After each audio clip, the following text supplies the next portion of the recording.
I got you.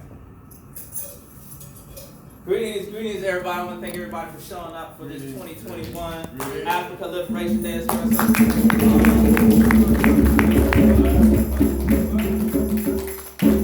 want to start this off in the African tradition, right? I don't want to call anybody out, but who's the oldest person in the room? No one's going to admit it. Who's oldest? Jakuta. Jakuta Ogenga. Who's next? How old are you? Yeah, he's like, whoa, man. Anyone? So Who's next to the old? Well, we 79 going All on right. 81.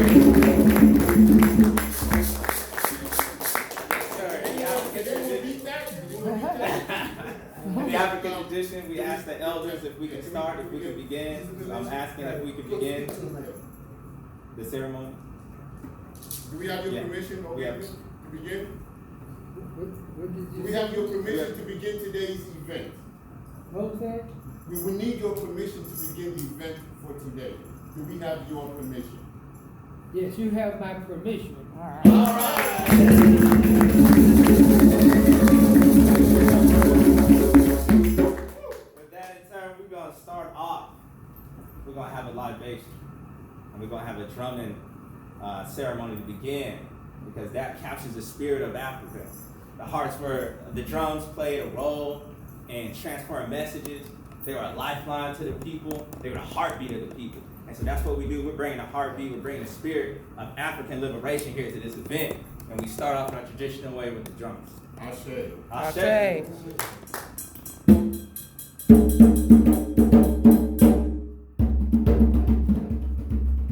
Greetings, everyone. I am Amun Shamide, one of the dancers here at St. Conscious Drummers Percussion. Do I have permission from my elders to continue to speak? Ashe. So before we get started, I'm going to go ahead and pour water for libation for our ancestors, the one who is not physically present here, but in spirit, they are always present. So first and foremost, I want to give thanks to you all's ancestors and loved ones who have made a transition. Ashe. I'm also going to pour this next libation to my lineage, both my father and my mother, all my ancestors and Orishas who have made this transition for me. Ashe. And does anyone else have any ancestors they would like to call, any names, family members, loved ones, or just anybody that you want to go ahead and call out? CK Gade. Ashe. Minal Farr. Ashe. CK Gade. Ashe. Michael and Ruby Greaves. William Blaine Robinson. Any more? I'm gonna name a few. My grandmother, Annie Wood. Ashe. Okay.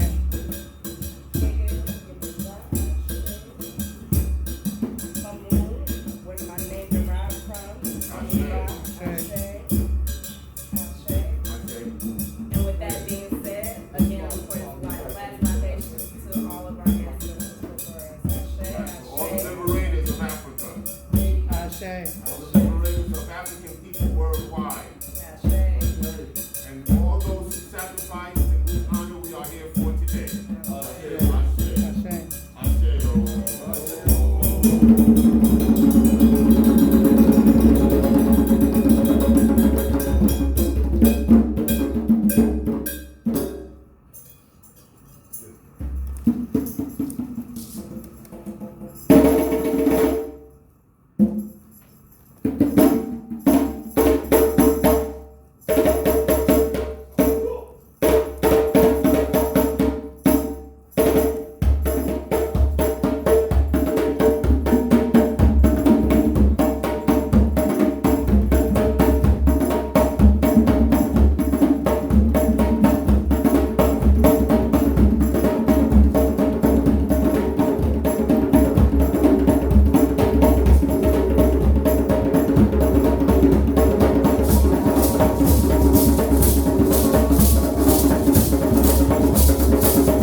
right, let's give another round of applause for our beautiful Jordan dancers. Beautiful spirit, beautiful artistic expression. And I want you guys to understand, it's coming together. Culture, politics, spirituality, whatever, it all has to come together in order to be most effective to reach most of our people at all the times. Ashe? But that part, we always got to remember, the CNB, we have a 10-point program. This is what we're bringing to the people. This is what we're bringing to Atlanta. We want to liberate our territory, liberate our spaces. And we do this, one, we say we want economic democracy for our people. Two, we want direct democracy for our people.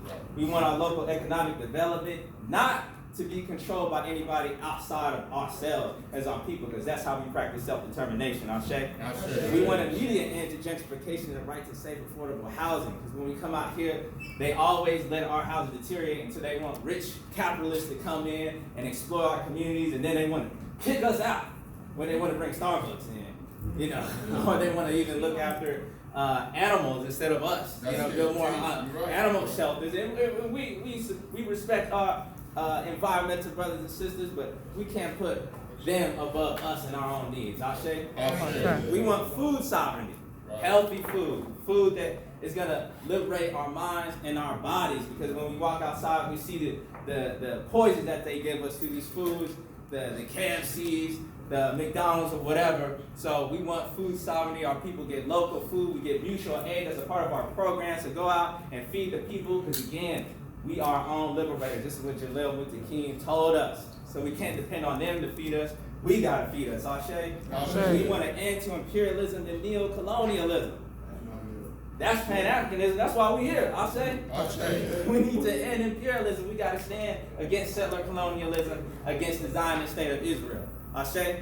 That's how we stand with our brothers and sisters. We gotta take a stand against police brutality here and in Nigeria.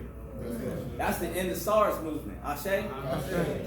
We want universal health care. I mean, why has this got to even be a demand? This is simple. This is African communalism. We take care of our people.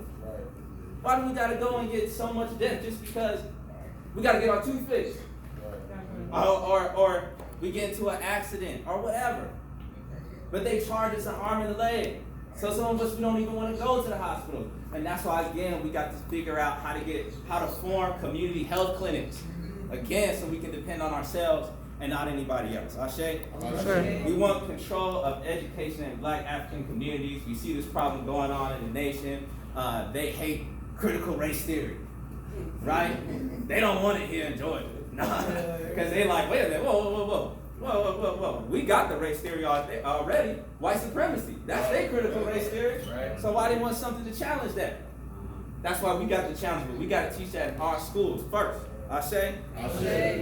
We want an immediate end to the prison industrial complex and removal of police occupation. Yes. Let me go ahead and get one of our flyers here real quick.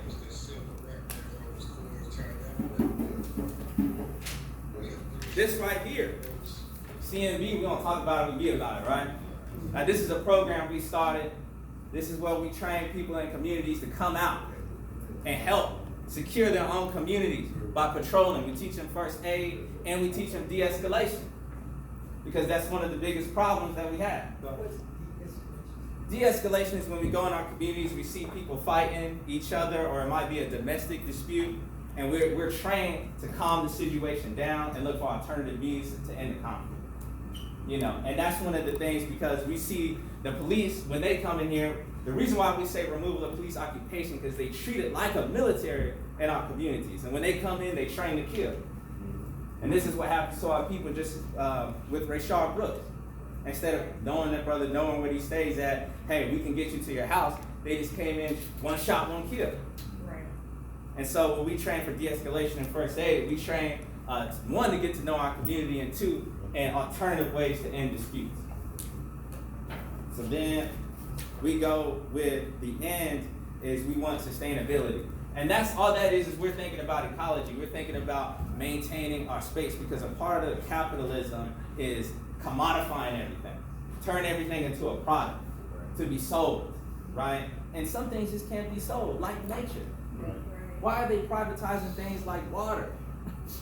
I mean, pretty soon, Flint, Michigan is a perfect example. When they don't take care of that water out there, it's always our people that's gonna get poisoned, right? By the nasty water that they got. And so what we're trying to say is we're trying to make sure that we're understanding that the environment and nature is a part of this struggle that we have to end capitalism and white supremacy. Ashe? Ashe. Boom. Hello? Y'all can hear me? Yeah, we do. All right, so with that being said, this event, Africa Liberation Day, was started within Kwame Nkrumah to help liberate Africa. It was started as a way to unify our people worldwide to say we're going against imperialism and neocolonialism and colonialism at the time. And so what we've seen is the rise of anti-Africanism nowadays. I mean, a lot of us would say it's because of a lot of self-hate that's going around, and people want to be anything but an African. I mean anything. I mean, these people talking about we ancient aliens. You know what I'm saying? we Atlantis Lemuria before I'm an African. You know what I'm saying? I don't know if you've seen it, but it's crazy. Like why you want to rip Africa when I can rip Mars? And I can rip out of space. I got the whole cosmos with me. But we say we got the whole continent with us. And that should be enough for our people. Ashe. But with this anti-Africanism that's popping up around, we have got to solidify. To me, it's not about arguing with people. It ain't about going back and forth. It's more about making our strongs and our bonds stronger for us. And that's what we're trying to do here today. We wanted to collect different mutual aid items because there was a volcano that happened in the Grenadines. Now I had to learn where the Grenadines is at.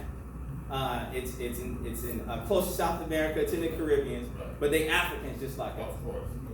And so when we collect these items, we got perishable foods, we got cleaning items, and we're gonna send it out to them in a stance of solidarity to say, hey, look, we're gonna start looking out for one another. This is just point one, so we can start coming together more. Not just once a year, maybe once a month. But it starts off by just seeing our faces, getting to know each other, right? Exchange information, exchange contact on social media, and in all forms of contact. So that way we can say, how can we move forward in a real manner? And it's not just rhetoric leaving here, because we're actually doing something tangible right now. Ashe? Ashe. So with that starting off with the concept of making Pan-Africanism stronger, we're going to start off with our good brother here, Rafi. I want you to introduce yourself and tell us about how you feel about Pan-Africanism here in Atlanta. Ashe? Ashe. Rafi. I appreciate y'all. How y'all doing?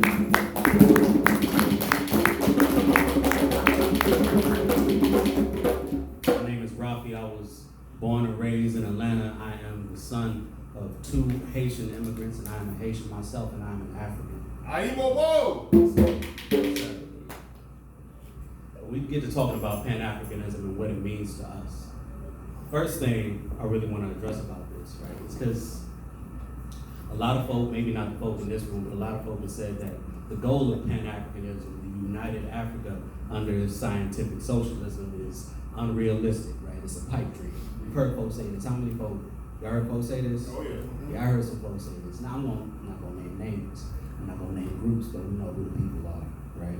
And what we come to realize is that a lot of these folk who consider this thing to be unrealistic is just they really don't have a concept of where we're coming from, right? And where we are now, right? How can it be any more unrealistic to have a united 54 states in Africa than it is to have a united 50 states on this land? That's right. If the Berlin Conference wasn't unrealistic, if that wasn't a pipe dream, these European imperialists never stopped to think for a second that the conquering of Africa, the conquering of the New World in the West was going to be a pipe dream, or that it was unrealistic. They went and did it. The first thing that we have to understand about Pan-Africanism is that we can't use the same systems that exploit us to affect our liberation. It's just never going to work because they are made to serve the purpose of our subjugation, right?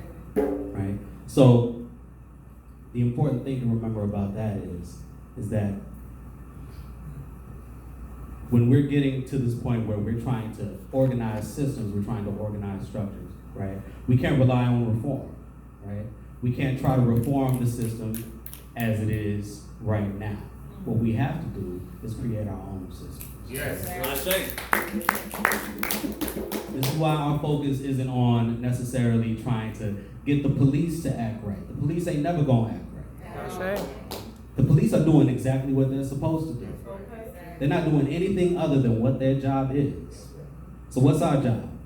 Our job is to protect our communities. Our job is to feed each other, right? Our job is to house each other, make sure that we have good housing and we have stable communities, right? And that we are helping each other raise our children. It takes a village, right? Right? That's right.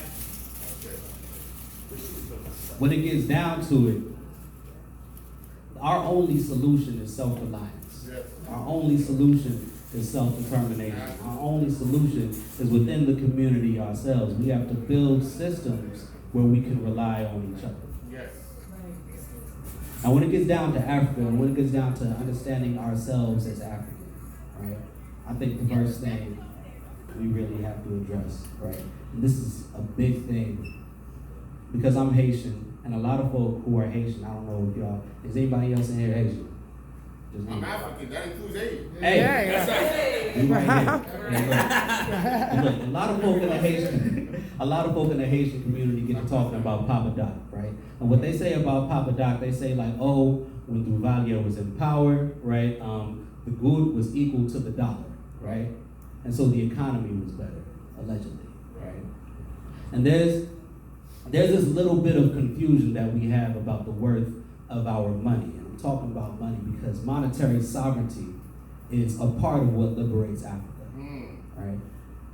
And there are a couple things that hinder the progress of monetary sovereignty, right? And one of those things is when your money is attached to the currency of another nation, an imperialist nation, for example. Whether that ratio is dollar to dollar or 10 cents on the dollar is entirely irrelevant, right? Because what they're doing is controlling how much your exports are worth, right? And they're also controlling how much you pay for what comes into your country, right? And so monetary sovereignty essentially means that we have our own money and we don't use nobody else's, right? That's right. Africa needs its own money. Africa needs its own money, right? That's not based on the euro or the dollar. That's not controlled by France or any other nation in Europe, but is controlled by Africans and Africans only. Not dependent upon the dollar, not dependent upon gold and silver, but dependent upon Africans. Labor is the source of all wealth. Labor is the source of all wealth. That means that we got to do it with our own hands. What does that mean for us? We're Africans in the United States. We're Africans within the imperial core, right? We are essentially a nation without a state. We don't have a government that works for us. We don't have a government that is for us and by us. So what do we have to do in order to get to where we need to be, right? We need to create the structures and systems that we can rely on for ourselves. We need our own health care. We could petition the government for universal health care all day, right? And we should, don't get me wrong, right? For the good of people. But at the same time, we should be building our own structures because if we continue to rely on the structures that they build for us, what they will continue to do is use those to subjugate us, right? The same way they use the vote to subjugate us, right? Had a whole lot of Africans voting for Barack Obama, and how did that serve us? Had a whole lot of Africans voting for Kasim Reed and Keisha Lance Bottoms. How did that serve us? Same thing with, Serve neocolonialism. It's neocolonialism, That's right? You get the vote and you get neocolonialism, right? The narrative changes and reality reasserts itself. So what we're doing right now is we're controlling and making our own reality, right? We're not trying to change narratives because narratives don't change reality. We are changing reality and the reality will make a new narrative. That's right. Shake. Teach my brother.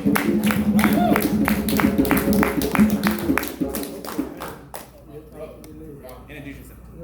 Peace. Dundee Otter with CMB.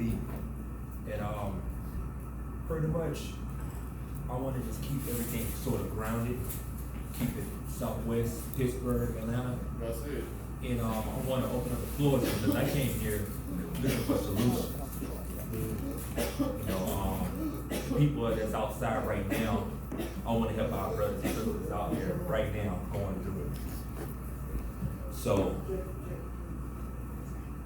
I want to, you know, look for some answers while everybody's in here on what we can do better in helping our community. You know, not here to give out speeches, but what can we do right now to help our neighborhood? Right, okay. I went canvassing with Jamal and them a couple weeks back, like a couple weeks, and we came across these folks. We came across somebody named Eddie, right? And in this area of Pittsburgh, y'all know Pittsburgh is being gentrified to hell, right? And you can very much tell the difference between a gentrifier's house and a person who's actually been in the community. and Wow, their house is. right. Same thing going on in Macon, Georgia too. Mm-hmm. Yeah. So what Eddie was concerned about, because, you know, his house was dilapidated, right? And what I'm thinking, and this is what I wanted to talk to Eddie about, and this is what I wanted to bring to the mic, y'all. I haven't come up with the solution yet, but we come up with solutions as a community. That's why we're here, right? That's right. I'm thinking we need to make it so that these houses that are becoming dilapidated, so that once people can no longer afford to live there, right, then people can buy them for cheap and they gentrify them and sell them for like $500,000, $600,000, whatever. If we fix them up right now to the extent that we are capable with our hands, right, labor is the source of all wealth, as I said. If we fix these houses up for the people in the community right now so that they can afford to stay where they are, right, and that their houses look good and they're not dilapidated and they're not cheap to flip, would that make any difference for us? I think so. Yeah. Yes. So we need funds, pretty much labor. Yeah. Skilled labor. That's right. Hello, can people hear me? Yes. Don't be shy. Yeah. Speaking about the question of my name, people might know me as Sankara. Right. You know what I'm saying? When it comes to the question of Pan-Africanism, particularly here in Atlanta, I think you also have to think about it not as just theory, but also action, right? So like a month ago, I was at a rally. A couple people in here was at a rally too. Solidarity for Haiti. Because right now, you know what I'm saying, if people don't know, there's uprisings in Haiti, going against the U.S.-backed government. We know, if you don't know, there's a long history of the United States supporting the oppression of Haitian communities. Yes. A lot of our textiles and a lot of our clothing is actually manufactured in Haiti. They exploit the labor of Haitian workers, so Walmart can make bank, and for some of these multinational companies to make bank. Exactly. All right. And so one of the things that we can do here in the States is showing solidarity to us, to the people in Haiti, or sending supplies when there's some sort of disaster or hurricane, whether it be in the Caribbean or somewhere in Central or South America where our people are. Also, when it comes to what's going on in the continent, right? Right now there's a lot that's going on in Ethiopia, or if we think about the drones in Somalia, right? That's something that this country has been doing. It was done under Obama. It was done before Obama. It was done after Obama. It's done under Biden. So that's something that's constant regardless of who's Talk about it. Yeah. It's constant regardless of who's the president. So one of the ways materially that we can do something that actually helps people is to show up, to give aid when aid is needed, when protests are called, like the End SARS movement, Nigerians protested in their country. And so then people all over the world showed their support, and condemned the Nigerian government, one of the most unequal countries in the world where, you have these rich oil companies, then you have the black elite, and then you have the poor at the bottom. And that's no different than Atlanta, if you want to keep it real. That's right. Atlanta is the black elite. People say, oh, Atlanta is the black Mecca, but if you look at what's going on in Southwest Atlanta, Northwest Atlanta, Southeast Atlanta, it's not Black Hollywood. You know what I'm saying? It's not like that. And so we have to make those connections, between our people, while also fighting the fight at home. So like, whether it be in Pittsburgh, whether it be just generally Southwest Atlanta, the West Side of Atlanta, and then that's how we make Pan Africanism work. Yes, my brother. Yeah.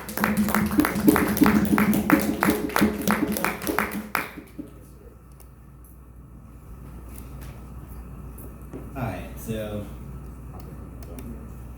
I guess what I have to say about progressive Pan-Africanism in Atlanta is that, oh wait, sorry. Oh, okay, so I'm Martin. Nice to meet you. I actually come from Chicago. Moved down here when I was like 7. So I've lived in Atlanta for most of my life. And Pan-Africanism and honestly just the struggle of Black people to be free everywhere in the world is something that makes a whole lot of sense. I think that it's really important for us to recognize that our struggle is part of an international struggle. Yes, it is. Yeah. I think it's important for us to recognize that when we are fighting back against the pigs here, when we are fighting back against white supremacy here, when we're fighting back against settler colonialism here, it's also a fight against the very forces that are oppressing people in the South, right? It's specifically in Africa, you know what I'm saying? So for example, I think that one important thing or aspect of our struggle is having that international solidarity. And I think that an example of this is this recent struggle that we had with fighting for, or not really, fighting alongside Palestinians, basically, right?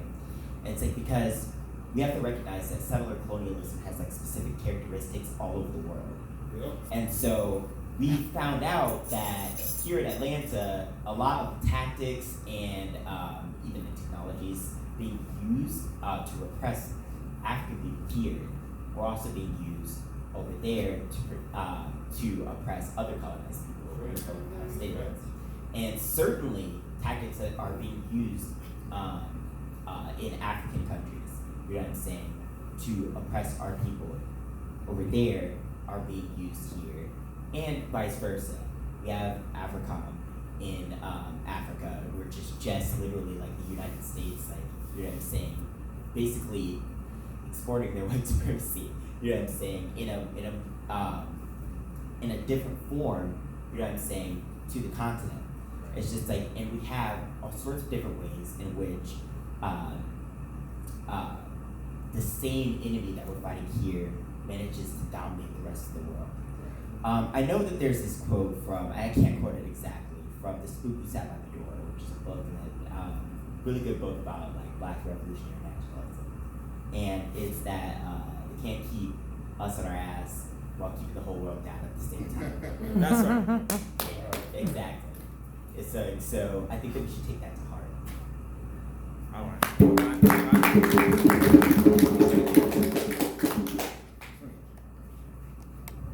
Oh, you said that? Okay. Hold on, we gotta let our brothers. Greetings, everyone. Greetings. Greetings. My name is Brother John. Some of you may know me. Yeah. Good job. I'm here on behalf of UNI ACL, an organization founded by Marcus Garvey in 1940.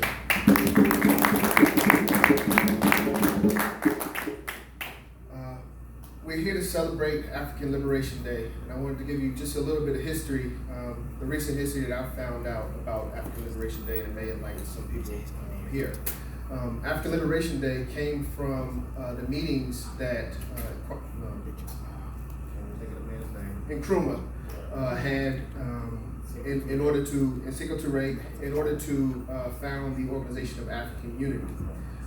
But what they were trying to do and what they eventually accomplished by the 70s was something called a plebiscite.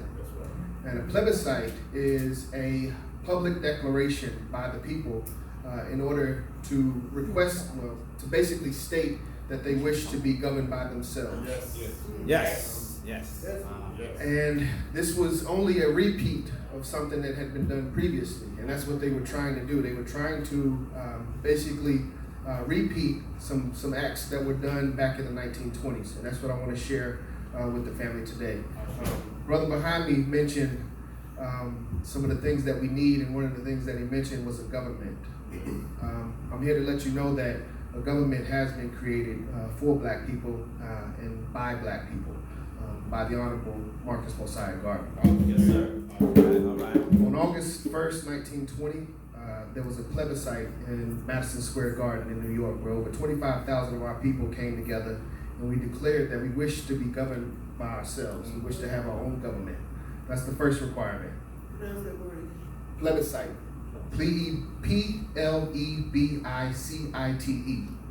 It's a very important word, but it's part of the requirements for self-governance.